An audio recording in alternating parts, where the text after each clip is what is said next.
Saya Faizal Bahrain dan Novia Ramadina Pratiwi dari kelompok 2 ingin mewawancarai Ibu mengenai seputar kode etik. Wawancara ini ditujukan untuk menyelesaikan tugas akhir kuliah yaitu mata kuliah kode etik psikologi. Selamat malam Bu Vina. Perkenalkan, nama saya Novia Ramadina Pratiwi. Sebelumnya, saya ingin mengucapkan terima kasih atas kesediaan Ibu untuk bisa kami wawancarai mengenai menjadi seorang profesi psikolog. Terima kasih banyak atas kesediaan waktunya Ibu telah menyempatkan waktunya bergabung dengan kami. Pertanyaan pertama yaitu sebelumnya bisa Ibu jelaskan mengenai latar belakang serta pengalaman profesi Ibu saat ini, khususnya dalam bidang psikolog. Oh, oke, ya. Saya adalah lulusan S2 Profesi Psikologi. Bidang peminatannya adalah psikologi pendidikan dan juga bidang klinis. Kemudian pekerjaan sehari-hari, bekerja sebagai dosen dan juga praktek sebagai psikolog. Praktek di sebuah klinik tumbuh kembang anak. Oke, lanjut. Di sini saya dan Novia akan mengangkat tentang bab 4 dalam Kode Etik 2010 yaitu pasal 13 mengenai sikap profesional dalam memberikan layanan psikologi. Bagaimana sih Ibu tuh mengutamakan dasar-dasar profesional dalam memberikan layanan psikologi? Dasar-dasar profesional dalam layanan psikologi. Iya. Dengan memberikan inform consent kepada klien, lembar pernyataan klien yang ditujukan agar klien merasa aman ketika berkonsultasi. Aman di sini artinya bahwa sesi yang dilakukan dengan psikolog adalah private and confidential. Sehingga ketika penanganan klien, kita diawali dengan pengisian formulir dulu, form. Seperti form pendaftaran gitu ya, form pendaftaran klien atau form pemeriksaan. Tapi ini sifatnya lebih kepada private and confidential. Gitu. Lalu bagaimana Ibu biasanya memastikan bahwa dalam layanan Ibu tidak ada ketidakberpihakan dalam kepentingan pemakai layanan psikologi dan pihak-pihak terkait gitu. Oke, untuk memastikan hal tersebut, psikolog harus dapat bersikap netral, artinya memberikan pelayanan sesuai dengan yang dibutuhkan oleh klien, sehingga tidak melakukan judgmental ya, judgment terhadap klien, gitu ya. Nah, bersifat netral artinya yang saya gunakan adalah pendekatannya client center therapy, gitu ya.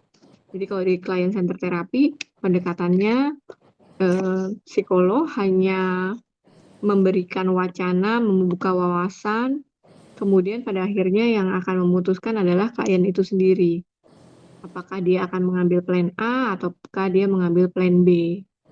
Sehingga bukan karena psikolognya yang menyatakan harus begini atau harus begitu, tapi keputusan akhir itu diserahkan kepada kliennya. Oh, oke Bu. Selanjutnya pasal 14 mengenai pelecehan.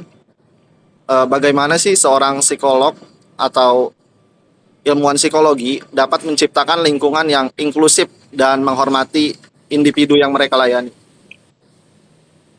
Ya, dilakukan senetral mungkin, sebaik mungkin, dengan tidak memihak kepada orang-orang dengan tipe tertentu atau latar belakang tertentu gitu ya, sehingga yang dilihat adalah setiap manusia itu unik dan berbeda dan menghargai setiap perbedaan gitu ya, menghargai setiap perbedaan.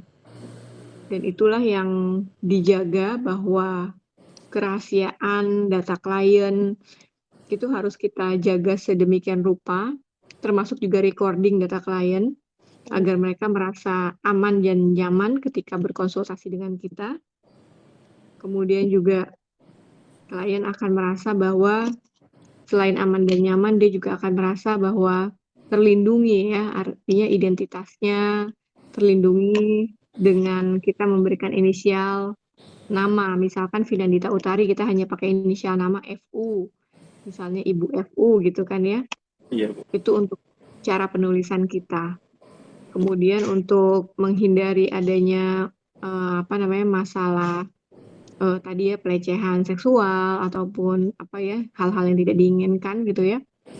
Kita menjaga profesionalisme dengan tidak memberikan nomor telepon pribadi kepada klien.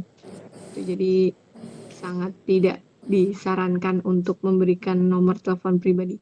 Kecuali kalau memang klien tersebut adalah sebelumnya memang udah pernah kenal sama kita atau dia adalah teman, jadi kan dia udah tahu nomor telepon pribadi ya.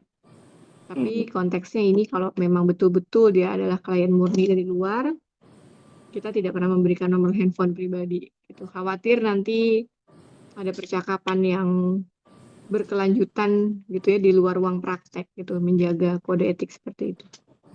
Oke. Selanjutnya pasal 15 mengenai penghindaran dampak buruk. Biasanya langkah-langkah apa aja ya yang Ibu ambil untuk mengklarifikasi nih peran yang dapat diharapkan dan tingkat kerahasiaannya kepada diri sendiri ataupun pihak-pihak terkait jika mereka terlibat dalam hubungan yang diperlukan. Oke, tunggu bentar ya, saya ganti lampu dulu bentar. Iya, Bu.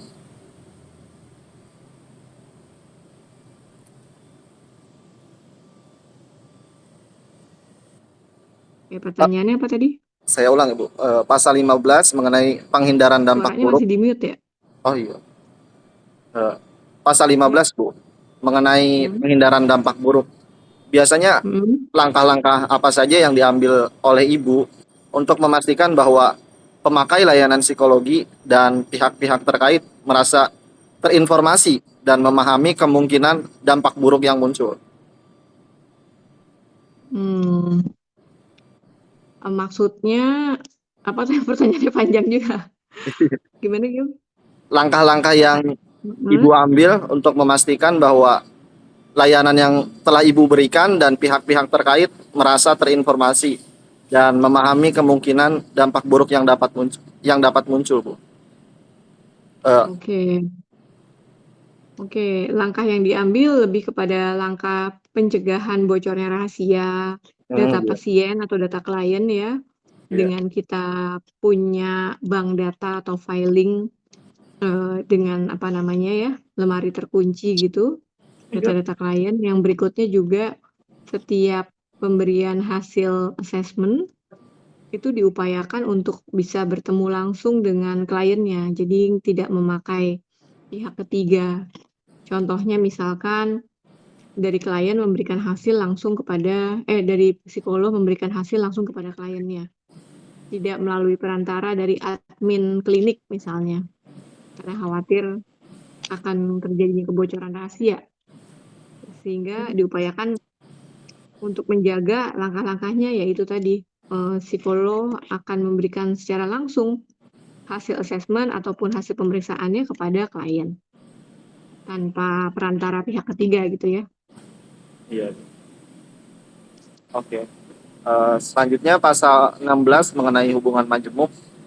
Mengapa sih penting bagi psikolog untuk mengklarifikasi peran yang dapat diharapkan dan tingkat kerahasiaannya kepada diri sendiri dan pihak-pihak terkait jika mereka terlibat dalam hubungan majemuk yang diperlukan?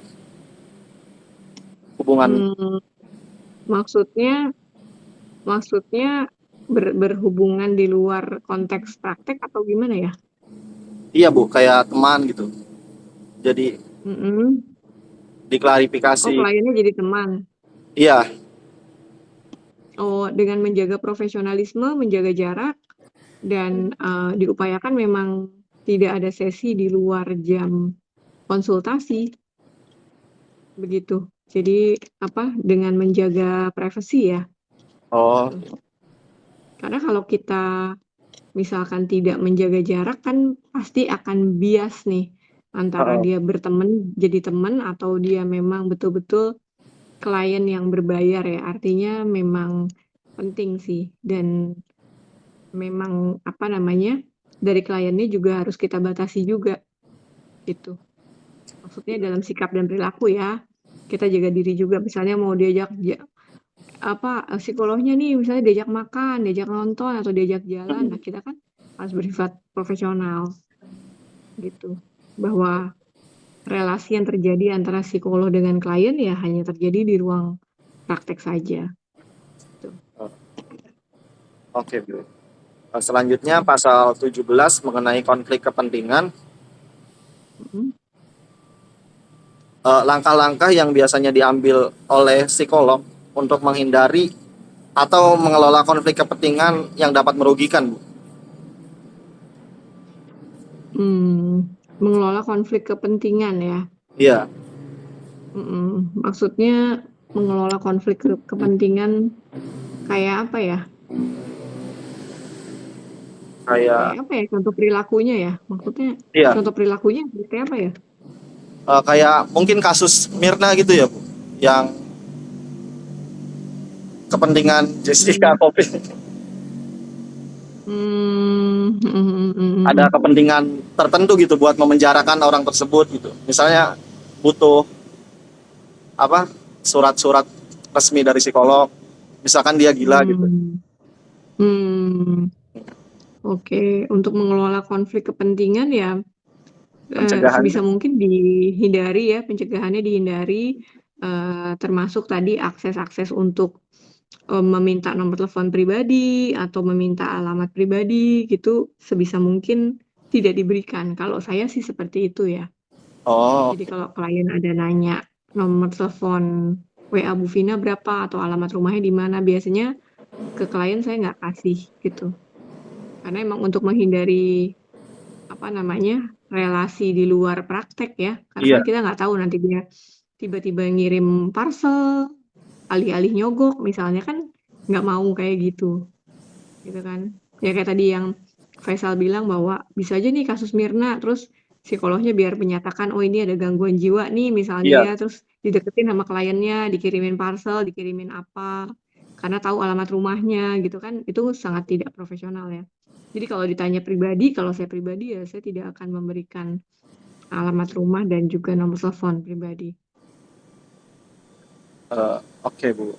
Selanjutnya Lalu saya ingin bertanya mengenai eksploitasi dalam proses konselor. Apa langkah-langkah yang dapat diambil oleh psikolog untuk menghindari eksploitasi dalam praktik profesional mereka?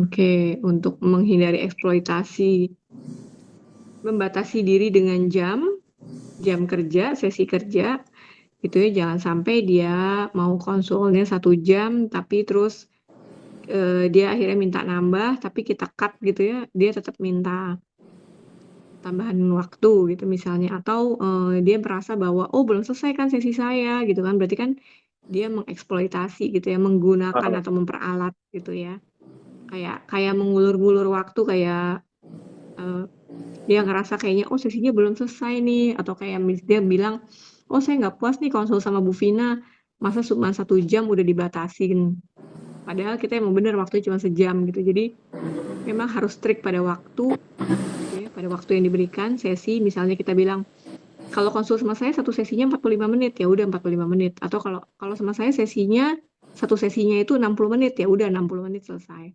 Atau kita bisa tawarkan juga ke kliennya untuk penambahan waktu.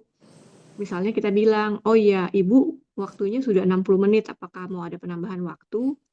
Gitu. Dengan konsekuensi kalau penambahan waktu berarti ada penambahan biaya kan, biaya konsul. Gitu. oke, Bu. Saya juga bertanya mengenai hubungan profesional dalam proses konselor. Mengapa penting untuk menghargai dan menghormati kompetensi dan kewenangan rekan dan profesi lain?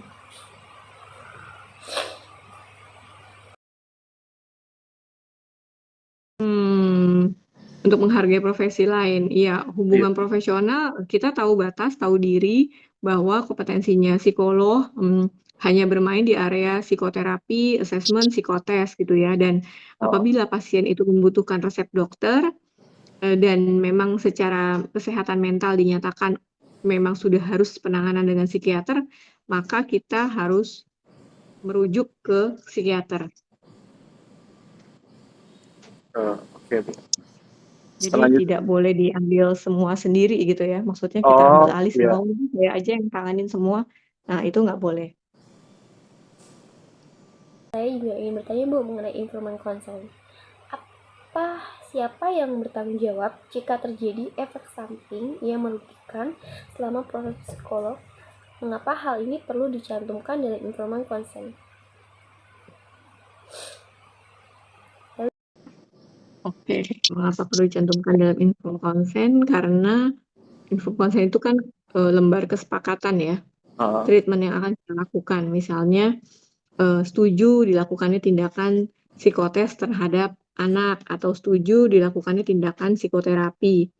Nah, kedua belah pihak ini karena sudah menandatangani, sama-sama sudah menandatangani kesepakatan, maka diharapkan akan menjalani kesepakatan tersebut tanpa pelanggaran gitu ya.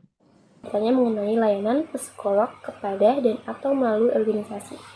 Apa yang harus diinformasikan oleh seorang psikolog atau ilmuwan psikolog kepada organisasi atau perusahaan terkait dengan layanan psikologi yang akan diberikan? Biasanya Ibu menginformasikan apa saja kepada organisasi atau perusahaan terkait dengan layanan psikologi yang Ibu berikan?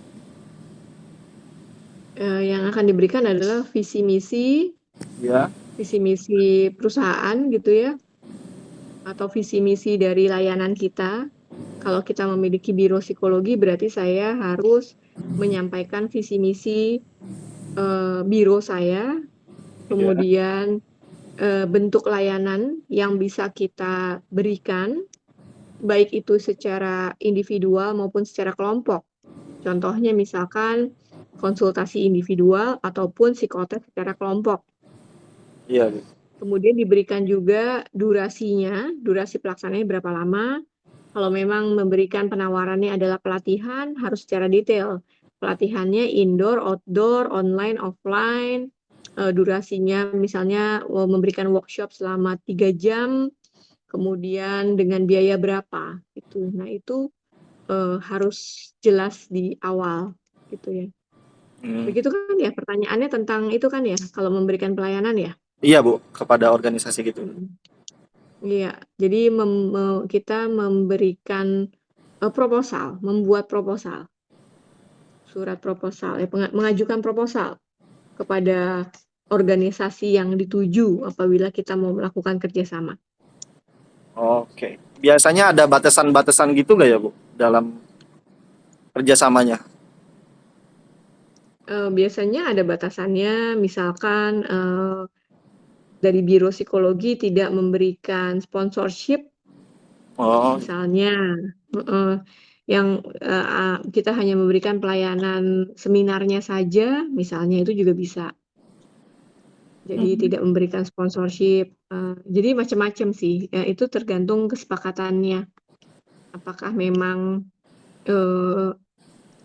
branding tujuannya atau tidak. Dan yang memang paling penting dipegang adalah psikolog itu kan tidak boleh beriklan ya. Artinya nggak boleh iklan kayak kita bilang, ayo minumlah Denko. Nanti kalau Anda meminum Denko, anak Anda akan pintar, kognitifnya meningkat, kan nggak boleh kayak gitu. Itu kode etik banget. Iya. Gitu. Jadi seperti menggiring opini masyarakat bahwa oh semua anak yang minum Denko itu pasti akan pintar. Itu nggak boleh. Karena kita bawa brand kan, bawa merek, itu nggak boleh. Gitu. Selanjutnya yang terakhir Bu, pasal 22 mengenai pengalihan dan penghentian layanan psikologi. Apa saja sih alasan yang biasanya dapat menyebabkan layanan psikologi kepada sejawat lain rujukan dialihin gitu Bu dari? Ya, karena memang ketidaktersediaan tenaga ataupun ketidaktersedianya treatment. Contoh kompetensi saya di area play therapy, bukan di area cognitive behavior therapy. Nah, ketika saya mendapatkan klien yang membutuhkan cognitive behavior therapy, ya saya harus merefer atau merujuk klien tersebut ke psikolog ataupun ke psikiater yang memang menggunakan pendekatan CBT, cognitive behavior therapy. Begitupun juga psikolog yang dia mainannya di area CBT. Nah, dia nggak biasa tuh megang area play therapy. Nah, dia juga harus merefer kayak gitu. Jadi nggak boleh kayak ya udah semua saya yang pegang. Oh, saya bisa ini, bisa ini. Nggak semuanya harus bisa dipegang. Kalau kita merasa memang itu sudah di luar kompetensi, jika psikolog merasa bahwa layanan yang harusnya diberikan kepada klien sudah di luar kompetensi kita sebagai psikolog, maka itu sudah saatnya kita merefer atau merujuk kepada yang lebih profesional di bidangnya, kepada yang lebih ahli di bidangnya. Contohnya misalnya dia mengidap, dia misalnya anxiety, gangguan kecemasan, tapi fisiknya sudah terganggu dengan jantung, masalah di kateter jantung ya gitu ya. Nah itu kita nggak boleh ambil alih sendiri, kita bilang ibu konsultasikan juga permasalahan ibu ke dokter jantung misalnya gitu. Biasanya indikator apa aja ya Bu? Untuk pengguna layanan psikologi itu bahwa mereka tidak lagi membutuhkan jasa layanannya Bu. Udah sembuh gitu Oke, ibaratnya. Iya. ya. Yang pertama ketika sesi sudah selesai, misalkan kita sampaikan ibu dengan permasalahan ibu ini, kita sebagai psikolog kan harus bisa memprediksi ya. Iya. Dengan permasalahan ibu ini, kita bisa sekitar 6 kali pertemuan atau membutuhkan 6 sesi. Itu ya, 6 kali pertemuan. Nah, ketika memang sesinya sudah selesai, misalkan katakanlah 5 atau 6 ya. Berarti 6-6-nya itu kita selesaikan. Jadi maksudnya sudah selesai. Yang kedua, ketika memang permasalahannya sudah dianggap tuntas. Gitu. Atau kalau kasusnya handle anak, katakanlah kita melakukan play therapy pada anak gitu ya, misalkan. Atau kasusnya pada anak, misalnya, sesi terapinya udah 3 bulan. Setelah dievaluasi, hasil terapinya membaik. Dan anak itu adaptif, berarti dia udah selesai. Sudah selesai mengikuti terapi ataupun psikoterapi dengan psikolog. Gitu. Ujung akhirnya itu adalah tolak ukurnya ketika dilakukan evaluasi. Konseling, evaluasi terapi, evaluasi konseling. Gitu.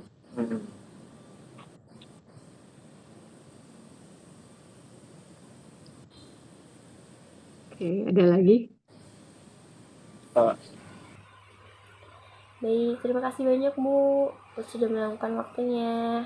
Selamat malam. Wawancaranya sudah selesai. Saya ucapkan terima kasih banyak ya Ibu atas kesediaan waktunya. Ya,